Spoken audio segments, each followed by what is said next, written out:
हाँ जी दोस्तों, absolutely not कहने का वक्त आ गया है। लेकिन याद रहे दोस्तों, इस बार खान साहब को नहीं, इस हुकूमत को एब्सोल्युटली नॉट कहने का वक्त आ गया है। अब वो कहेंगे, उधर से डोनाल्ड ट्रंप कहेगा, अमेरिका कहेगा कि खान साहब को रिहा करो, और आगे से हुकूमत वाले हमारे कहेंगे कि एब्सोल्युटली नॉट। आगे से जवाब आएगा एब्सोल्युटली नॉट। वो कहेंगे कि जो आपने जितने भी बेगुनाह कैदी जो आपने डाले हुए जेलों में, उनको रिहा करो, और आगे से जवाब आएगा एब्सोल्युटली नॉट। या कितना सोना जवाब है। वो ये कहेंगे आपने जो इनके ऊपर गैर कानूनी केसेस जो आपने लगाए हुए हैं, ये खत्म करो। जवाब आएगा एब्सोल्युटली नॉट। देखें, हो गया ना मुकाबला, बन गया ना इमरान खान जैसे। कितनी खूबसूरत बातें हैं ये। अब डटने का टाइम आ गया। वो डट गए हैं भाई। वो ये कहते हैं कि हम डट गए हैं, अब हमने खान साहब को रिहा नहीं करना।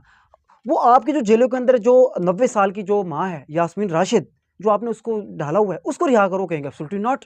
देखिए क्या कितने गैरतमंद है हमारे ये हुक्मरान, कितने खूबसूरत लोग हैं यार, ये छा गए हैं। मैं तो कहता हूँ ये डट जाएं और साबित करें कि हम भी किसी से कम नहीं है। दोस्तों वक्त आ गया है। वो जो कहते थे कि अमेरिका हमारा वेंटिलेटर्स है, तो आज वो उसको कहेंगे एब्सोल्युटली नॉट। वो वक्त आ गया है। वो जो एक काल पे जो है ना मुल्क को बेच देते थे, आज वो लोग कहेंगे एब्सोल्युटली नॉट। क्या बात है।